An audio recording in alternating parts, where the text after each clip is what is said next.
Assalamualaikum warahmatullahi wabarakatuh. Selamat pagi adik-adik. Alhamdulillah ya, hari ini kita masih diberi kesehatan untuk bisa mendapatkan pendidikan ya. Kita menjalani hari-hari seperti biasanya, meskipun tidak secara daring. Ya, alhamdulillah kita masih bisa dikasih fasilitas oleh Allah ya, menikmati materi pelajaran melalui daring ya. Oke. Kalau minggu lalu itu begitu banyak gangguan ya. Kita menggunakan Zoom, tapi di tengah-tengah jalan ya, ternyata Zoom-nya crash, entah Windows Bapak yang crash atau segala macam sehingga mengganggu materi kita ya. Bapak minta maaf untuk itu. Alhamdulillah sudah diperbaiki. Namun kok hari ini Pak kita pakai video? Oh, ini sebenarnya pagi ini Bapak ada kegiatan di luar ya. Bapak akan melakukan check di luar kota ya, di Lumajang ya, untuk keperluan pemberkasan CPNS-nya Bapak itu. Jadi Bapak terpaksa gitu ya untuk membuat video seperti ini, yang mana tidak ada editing ya. Aduh, nggak smooth lah pokoknya, nggak kekinian untuk standar kalian yang Gen Z segala macam ya. Gen X apa? Oke, seperti itu ya. Oke, kalau minggu lalu kita sudah belajar ya mengenai apa sih itu Pak, kelas-kelas benih ya. Ternyata ada namanya seperti nukleosid ya, ada yang namanya breeder seed ya, ada benih pejenis, benih dasar, benih pokok, benih sebar dan lain sebagainya ya. Pada dasarnya ya inilah gitu ya kalau secara umum gitu kelas benih itu gitu. Kita juga kemarin belajar ya, ternyata ada loh beberapa peraturan pemerintah ya yang resmi gitu ya, baik itu peraturan menteri gitu ya, atau turunan di bawahnya yaitu keputusan menteri, Menteri Pertanian ya, yang mengatur tentang sertifikasi benih ya. Di dalam peraturan tersebut tercantum ya seperti apa sih, bagaimana sih melakukan panduan teknisnya, melakukan sertifikasi benih secara ini ya gambaran besarnya gitu. Lalu di situ juga ada deskripsi istilah-istilah dalam sertifikasi benih seperti apa sih, apa itu benih bina, apa itu breeder seed, segala macam. Itu dijelaskan setidaknya ada di dua peraturan yang ada di layar ini ya. Jadi kalau ada waktu luang gitu ya, kalian mungkin suntuk atau pengen segera tidur gitu ya, silakan baca peraturan-peraturan ini gitu. Ini kan peraturan tahun 2018 ya, berarti tidak menutup kemungkinan ada peraturan yang baru. Jadi kita memang harus dituntut up to date ya. Tapi setidaknya yang Bapak tahu itu peraturan yang ini.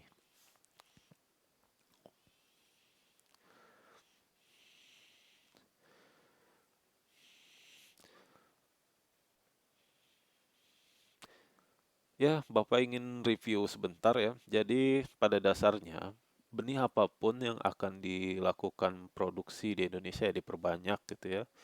Baik itu benihnya dari luar negeri gitu ya, ataupun benihnya dari dalam negeri gitu ya, dari breeder lokal, perusahaan benih lokal. Pada dasarnya semua harus berstatus benih bina. Artinya benih itu terdaftar di negara kita secara legal ya.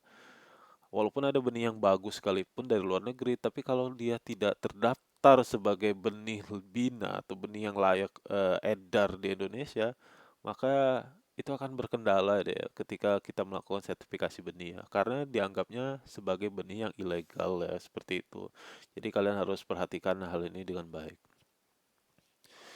Nah, mengenai produsen benih itu tidak hanya satu orang, dua orang ya, tapi bisa juga grup ya, misalkan grup petani, penangkar seperti itu ya, atau badan usaha gitu, atau instansi pemerintah itu juga bisa, misalkan Polij, dia bisa melakukan produksi benih, berarti di situ Polij berstatus sebagai produsen benih ya. Ini nukleosid ya, benih inti ya, yang paling pucuk ya, kastanya paling tinggi gitu ya. Lalu di bawahnya nanti diikuti ada benih-benih yang seperti misalkan benih dasar gitu ya.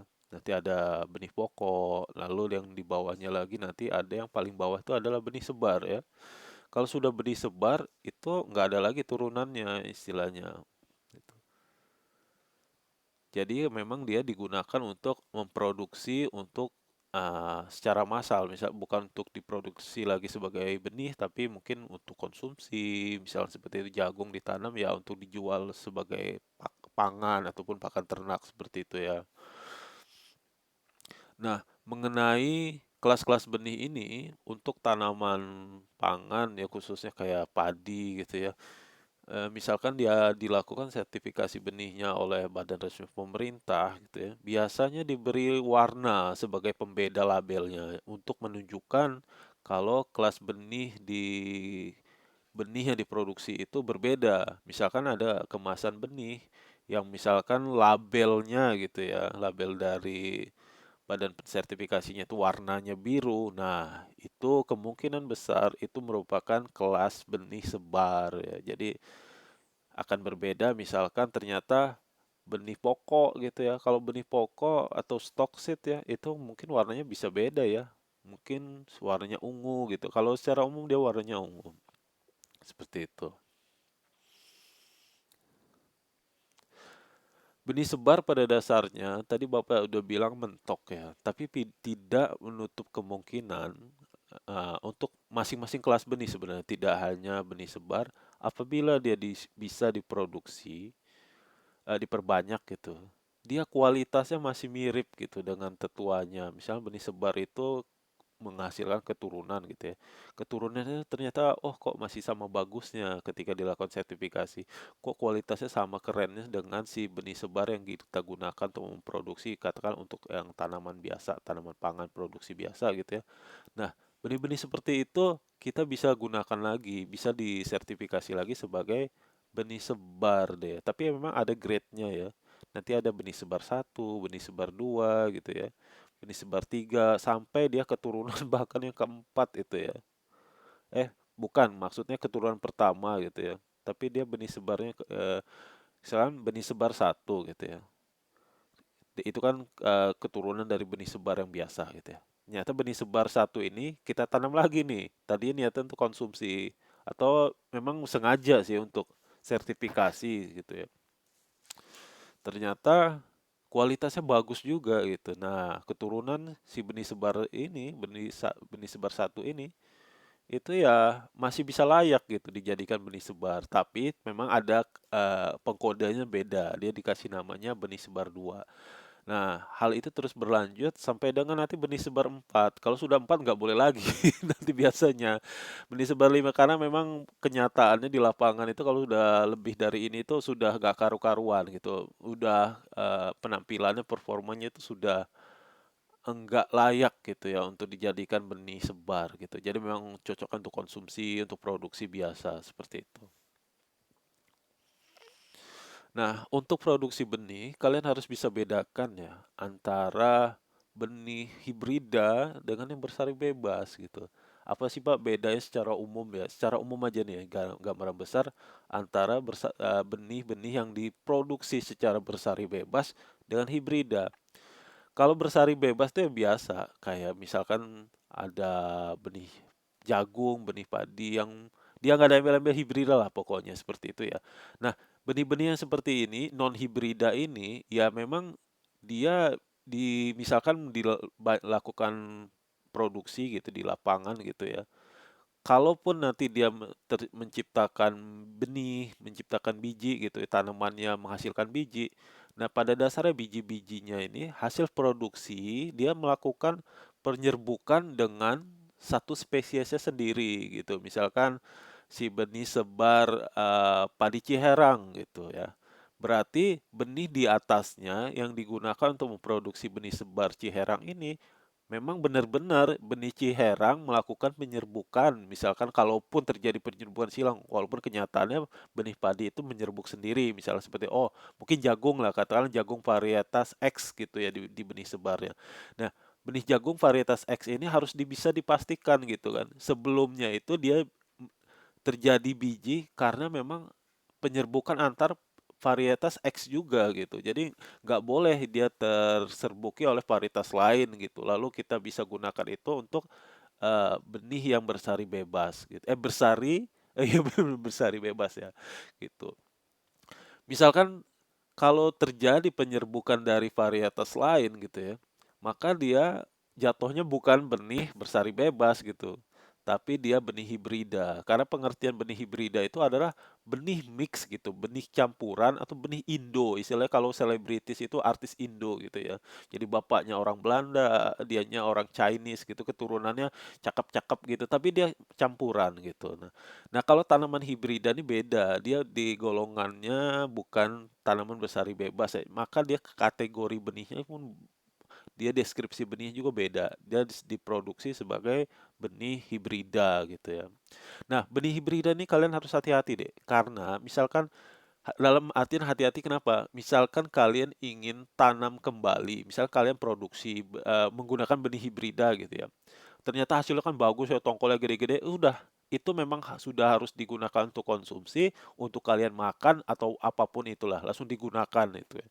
Nggak bisa nih benih-benih seperti ini kalian tanam lagi gitu ya.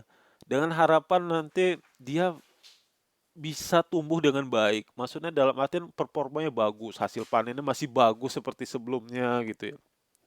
Tidak ada jaminan deh. Bahkan di beberapa kasus hibrida-hibrida tertentu itu bahkan tidak menghasilkan biji gitu ya. Jadi kalian ngapain saya beli benih lagi gitu. Mendingan saya tanam hibrida ini, sebagian saya akan tanam lagi gitu. Jadi saya nggak perlu beli benih hibrida lagi, kan mahal gitu ya. Kasusnya ada sebagian kasusnya tanaman hibrida ini nggak tumbuh sih tumbuh, tapi nggak berbuah. Kalaupun berbuah mungkin hasilnya turun atau hasilnya aneh gitu, nggak seragam dan lain sebagainya. Jadi nggak recommended bila kalian menanam kembali benih hibrida ya. Misalkan untuk tujuan tertentu, apalagi untuk produksi benih itu sangat nggak rekomendasi ya. Seperti itu. Nah, tadi itu kita sudah berbicara tentang bagaimana sih kalau kelas-kelas benih ya, khususnya untuk tanaman yang memang melakukan penyerbukan, baik bersari bebas ataupun secara hibrida gitu ya. Bagaimana Pak dengan benih-benih yang memang dia diproduksinya bukan melalui penyerbukan gitu ya, tapi melalui cara-cara vegetatif. Nah, untuk tanaman-tanaman seperti itu, pada dasarnya ada ya, mirip-mirip sebenarnya ya, cara sertifikasinya itu ya. Kalau ini diagram mengenai inilah uh, turunan kelas-kelas benih ya yang untuk tanaman bersari bebas. Jadi dimulai dari benih inti, lalu dilanjutkan oleh breeder seed ya benih pejenisnya. Nanti misalkan benih pejenis itu diperbanyak, maka dia keturunannya itu ya turun satu kasta di bawahnya menjadi benih dasar gitu ya. Lalu benih dasar diturunkan lagi, kastanya turun menjadi benih pokok ya, dan begitu seterusnya sampai akhirnya terjadi yang namanya benih sebar ya. Benih sebar ini ya walaupun tadi bisa sih sebenarnya keturunan si benih sebar ini ya bisa dibikin KW supernya lah istilahnya ya. Benih sebar satu, lalu maksa lagi diperbanyak lagi di KW super 2 3 sampai 4 gitu ya. Tapi itu jarang terjadi kayak gitu ya, males ya. Mending nanam benih pokok aja lah ya. Kalau memang pengen banyak benih sebar seperti itu. Berapa sih harganya istilahnya gitu. Lalu ya ini kalau sudah benih sebar, artinya tanaman yang ditumbuhkan dari benih sebar itu ya memang tujuannya sudah mentok gitu untuk produk konsumsi ataupun pakan ternak seperti itu, atau memang untuk fungsi-fungsi lain gitu seperti itu. Nah, tidak hanya benih sebar yang punya KW super ya, ternyata benih pokok pun punya KW supernya ya, sampai BP1, BP2 gitu ya. BP2 nanti mentok di situ, BP2 ini bisa digunakan untuk benih sebar. Nah, benih sebar lagi ini bisa KW-nya ada BSA. Bukan KW dalam artian palsu ya. Ya Bapak ingin mengistilahkan kalau dia ada grade di bawahnya mirip-mirip, tapi ya masih qualified lah, masih bagus seperti itu.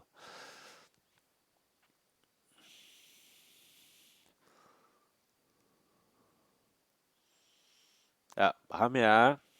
Oke. Nah, untuk memproduksi ya kasus-kasus yang bisa kita sebut KW super tadi, baik itu BD1, BD2, ya. BS1, BS2 segala macam, benih sebar 1, 2, 3 sampai dengan 4 itu ada tekniknya sendiri ada ya. Kita sebut nah itu ya sebagai poly generation flow ya seperti itu. Ya kalau itu mungkin kita nggak bisa bahas di sini banyak ya. Itulah kekurangannya kalau video luring ya. Kita harus berpacu dengan waktu gitu ya karena masalah kuota, masalah internet ya seperti itu.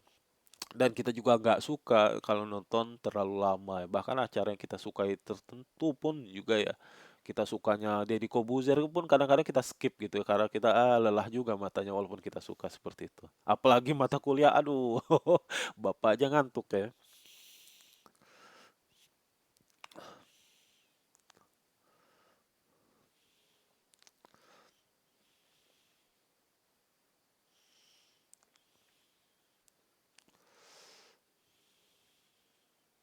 Skip aja yang ini, oke.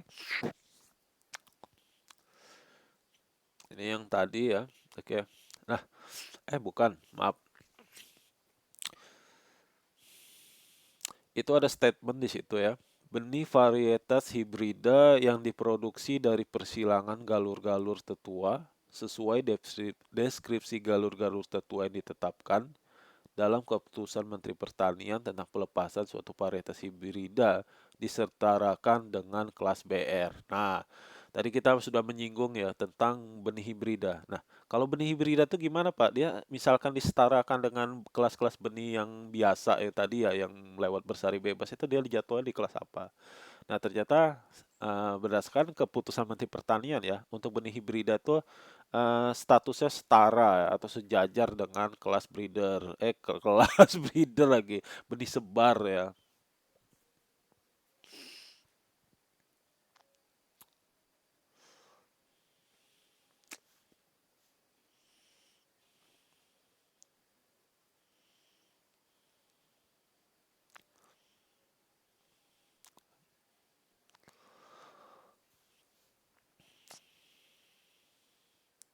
Oke, kalian harus perhatikan ini ya. Jadi berbeda komoditi pertanian ya. Bisa berbeda istilah kelas benih yang dipakai ya. Untuk kelas benih yang seperti yang kita pelajari saat ini dan minggu lalu ya. Itu ada kelas benih inti, breeder seed sampai dengan benih sebar yang kemarin ya. Itu bukan berarti di komoditi lain, misalkan ya tanaman ubi-ubian kayak kentang gitu ya, itu istilahnya bakal sama. Bisa jadi ada kemiripan, bisa juga ada istilah yang berbeda gitu ya. Jadi kita nggak bisa selamanya menggunakan istilah umum ini untuk segala jenis komoditi gitu ya. Karena ada istilah-istilah tertentu mereka untuk spesifik untuk masing-masing komoditi. Jadi ya gimana amannya kita harus lihat rujukan dari pemerintah. Kalau misalkan kentang di generasi ini kita sebutnya sebagai apa gitu. Dia ada singkatannya sendiri seperti itu. Ini peraturan pemerintah ya, misalkan tentang peredaran benih tanaman. Di sini sama aja. Oke, dengan yang kita review sebelumnya ya. Nah, itu dia. Nah, ini kasusnya bagaimana sih kalau tanaman perkebunan itu, Pak? Apakah dia penamaannya sama gitu kelas-kelas benihnya seperti itu? Atau tidak hanya tanaman perkebunan, bagaimana misalkan dengan ubi-ubian, Pak? Dengan kentang gitu ya. Dengan apa? Ketela. Ketela ketela itu bukan ya ubi ya? Kayak seperti itu ya. Dia ada penamaan sendiri kayak seperti itu. Nah, untuk komoditi-komoditi tertentu, itu istilah-istilah perbenihannya, sertifikasinya gitu ya, dia ada pedomannya sendiri deh ya. Kalau kita itu kayak padi, jagung itu dia masuknya ke pedoman ya, produksi benih ya, tanaman pangan gitu ya. Bahkan tidak hanya ini ya, tanaman hortikultura pun itu ada sendiri, walaupun terkadang digabungkan tuh antara tanaman pangan dan hortikultura gitu. Misal sertifikasi benih tanaman pangan dan hortikultura itu mirip-mirip gitu ya. Tapi yang untuk beda banget itu misalkan itu ubi-ubian gitu ya, tanaman perkebunan itu dia ada peraturannya sendiri. Nah, seperti ini teknis sertifikasi benih hortikultura. Dia ada sendiri deh caranya. Gitu. Nah, kita bisa lihat itu yang di bagian 2 di bawah itu ya. Dia itu ada istilah sendiri tuh. Misalkan untuk benih pejenisnya ya, untuk tanaman buah misalkan kayak mangga gitu ya, jeruk, durian gitu. Dia ada istilah kayak pohon induk tunggal gitu. Jadi misalkan kriteria benih pejenisnya itu ya dia kalau kita benih pejenisnya ada sendiri ya, merupakan misalnya turunan dari kelas benih apa gitu ya. Kalau ini di tanaman buah ini, maka benih pejenis ini dideskripsikan sebagai pohon induk tunggal. Nah, kan nggak ada istilah pohon induk tunggal dalam padi, dalam jagung. Orang satu musim aja tanaman sudah mati. Mana yang pohon induk yang nggak ada seperti itu ya. Jadi mereka punya istilah sendiri, mereka juga punya kelas benihnya sendiri seperti itu. Begini juga dengan begini juga. Begitu juga dengan misalkan ada istilah yang namanya apa itu? Rumpun induk populasi ya. Lalu ada rumpun induk BPRI. Wah, seperti itulah. Suatu yang asing ya untuk kita yang berkutit di dunia tanaman pangan ya, Pak Jale. Nah, mungkin ini yang masih bisa kita raba-raba ya. Itu adalah kelas benih pada tanaman kentang ya adik-adik.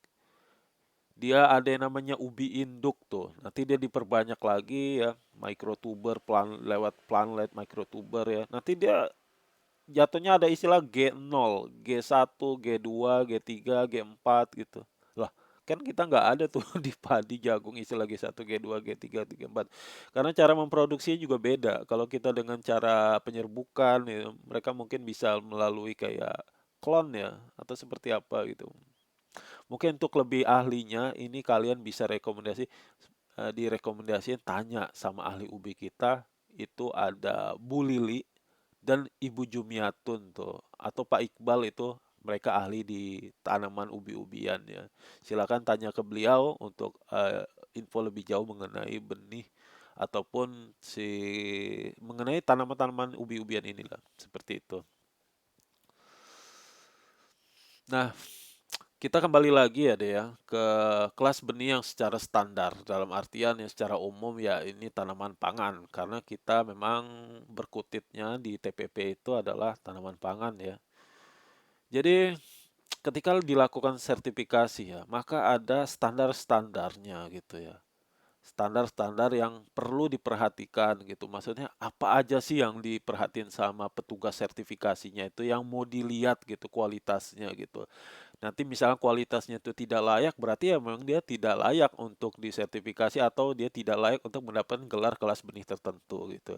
Misalkan layak ya sudah, alhamdulillah seperti itu. Nah, untuk masing-masing kasta kelas benih ini, maka bisa ada perbedaan deh untuk setiap standar mutunya ini. Misalkan di standar lapangan ya, di gambar ini kita bisa lihat tabel ini ya, untuk antara benih pejenis sampai dengan benih sebar, maka isolasi jarak ya. Ada yang namanya isolasi jarak itu nanti Bapak jelaskan mungkin di pertemuan berikutnya ya. Itu mereka menentukan minimal itu ada jarak 2 meter seperti itu. Nah, begitu juga nanti ada standar mutu yang lain itu. Berapa banyak sih varietas lain atau tipe simpangnya ya, CPL-nya seperti itu, berapa banyak, berapa persen itu yang masih bisa ditolerir atau maksimumnya. Nah, kalau untuk benih pejenis, benih dasar itu mirip 0% nggak boleh ada campuran varietas lain. Jadi bayangkan 1 hektar itu nggak boleh ada tanaman lain yang beda varietasnya nggak boleh apalagi tanaman lain gitu ya masih rumpur nggak boleh itu nggak boleh pokoknya itulah susah kenapa benih pejenis benih dasar tuh sangat eksklusif sekali karena memang kriterianya tuh grade-nya kualitasnya tuh wah pokoknya top banget gitu seperti itu. Kalau untuk benih pokok, benih sebar masih bisa ditoleransi lah, masih bisa 0,5%. Tapi 0,5% di lahan yang 1 hektar tuh, kalian bisa bayangkan berapa banyak yang bisa toleransi. Itu ya tetap aja susah gitu, seperti itu. Itulah kenapa petani juga agak takut gitu ya kalau untuk memproduksi benih. Pada dasarnya bisa mudah gitu. Yang penting adalah kedisiplinan dan keseriusan seperti itu ya. Lalu bagaimana standar mutu isolasi waktunya? Di sini ternyata antara benih pejenis sampai dengan benih sebar itu ternyata nggak jauh berbeda ya. Mereka require-nya 21 hari ya, setidaknya kurang lebih seperti itu. Nah, untuk sertifikasi benih itu tidak hanya kita dilakukan di lapangan. Jadi kalau di lapangan ada standar mutu lapangannya, maka misalkan dilakukan eh, proses lainnya ya ini diuji labnya gitu ya, standar mutu lab, maka kan ada perbedaan juga deh. Jadi kalau standar lapang itu ada kriterianya apa, maka di lab itu, di standar lab itu maka kriterianya pun akan berbeda. Beda-beda jauh ya, nggak mungkin lah. Masa CPL dilakukan di lab, nggak mungkin kan. Karena kan tanamannya di lahan. Nah, kalau untuk di lab ya, mereka melakukan pengecekan di lab, maka ada standar mutunya sendiri gitu ya. Seperti kadar air ya, benih murni, kotoran benih, biji tanaman lain, biji gulma gitu ya. Lalu dari kecambah segala macam. Untuk masing-masing kelas benih tersebut ya, misalnya BS, BD, BP, yang standar mutu yang Bapak sebutkan tadi makan bisa berbeda juga gitu ya. Kalau untuk kadar air mungkin sama antara breeder seed sampai dengan benih sebar ya. Kita lihat itu BS sampai dengan BR sama itu. Kadar airnya nggak boleh lebih dari 13%. Itu apa? Kenapa harus 13%? Itu kita jelaskan ya di laboratorium kemarin pas praktikum ya. Kita kenapa sih kadar air benih tertentu harus sekian sekian. Kalau kalian perhatikan itu pasti kalian paham. Nah, akan berbeda ternyata ketika dilakukan standar mutu untuk benih murni gitu ya, kemurnian benihnya ya. Maka di breeder seed itu kemurniannya itu nggak boleh nggak kurang dari 99%, bayangkan sebetul. Kalau untuk BP ya oke lah, walaupun turun 1% tetap aja ini tinggi ya, 98% ya.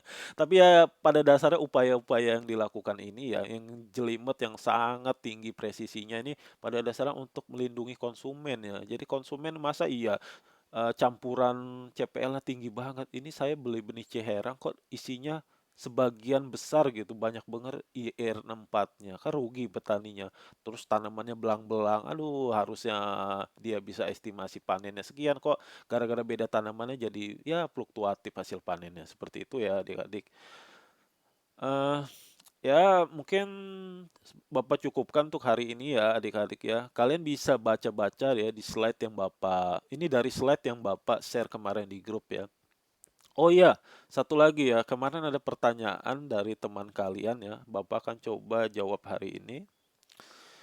Kita lihat, kita ubek-ubek WA-nya. WA,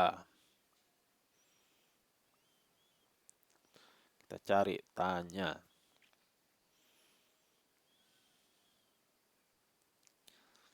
Hmm, Wah, mana ya? Mana ya? Oh, bukan ini. Waduh, maaf ya, Dek ya. Oh, ini dia. Pertanyaan dari rekan kalian ya. Dari Dini Aris Nabila. Terima kasih Nabila udah bertanya ya. Dari golongan B, Prodi TPP tahun 2020 ya. Izin bertanya nih Pak. Pertama, kapan waktu yang tepat untuk memanen benih? Oke ya. Jadi, kapan sih Dek waktu yang tepat untuk memanen benih? Ya, oke ya. Bapak nggak bisa bisa bilang berapa harinya gitu ya. Pertama, karena beda varietas, kemungkinan besar waktu panennya bisa beda. Misalkan seperti ini, ada varietas A, umurnya genjah, katakanlah jagung gitu, katakan umurnya hanya 70 hari gitu ya. Sedangkan ada varietas B, umurnya ya relatif gitu, normal, misalkan umurnya 90 hari gitu.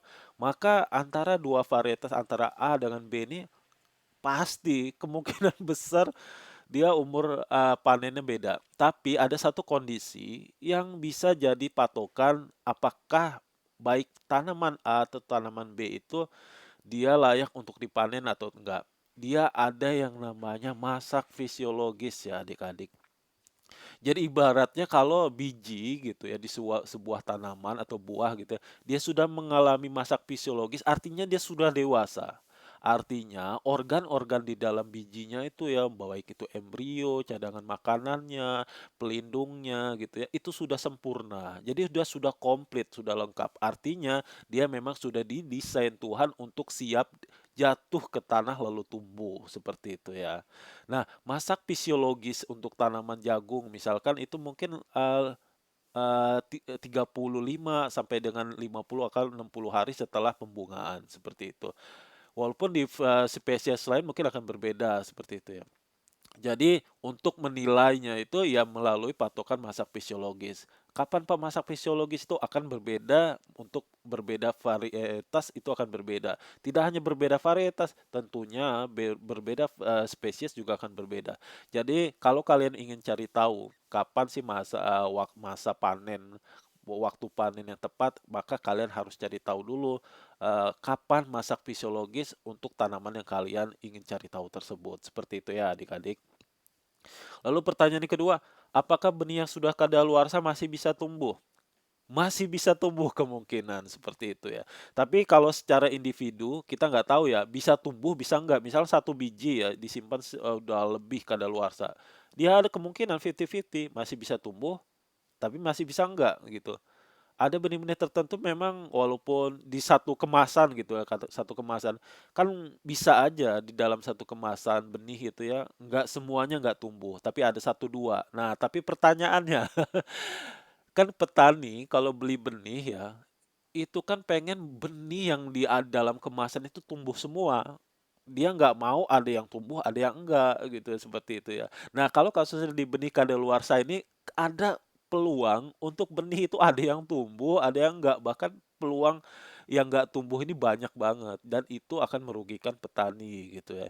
Jadi kalau adik bertanya, Dek Dini bertanya, apakah benih yang sudah kadaluarsa masih bisa tumbuh? Iya, kemungkinan ada bisa tumbuh. Walaupun bisa jadi tumbuh normal, bisa jadi juga tumbuh abnormal seperti itu. Karena mereka cadangan makanannya berkurang. Karena ketika dia tidur bobo saat dormansi di penyimpanan itu, dia untuk bisa tetap hidup, dia memakan dirinya sendiri deh. Artinya dia memakan cadangan makanan yang ada di dalam biji itu sendiri gitu ya. Semakin lama tentunya dia semakin banyak yang berkurang cadangan makan di dalamnya. Padahal si cadangan makanan ini dibutuhkan untuk si biji itu ketika dia baru tumbuh, karena dia belum bisa melakukan fotosintesis, maka dia perlu makanan instan dari dalam dirinya sendiri. Kalau cadangan makanannya sudah sedikit, ketika dia tumbuh dia langsung kelaparan. Nah, tanaman bayinya nggak bisa melakukan fotosintesis. Terus dia nggak punya cadangan makanan. Nah, kemungkinan dia bisa tumbuhnya itu abnormal, tidak normal, dan bisa jadi memang nggak bisa tumbuh karena memang kondisinya yang ya serba kekurangan tersebut ya, prihatin seperti itu. Kira-kira seperti itu jawaban Bapak ya.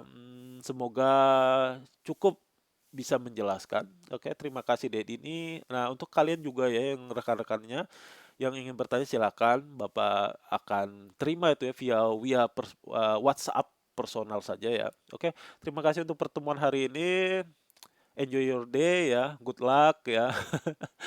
Jangan lupa jaket, jangan lupa payung ya, karena sekarang musim hujan ya. Ya, lumayan tuh romantis ya. Oke, bye bye. Assalamualaikum warahmatullahi wabarakatuh.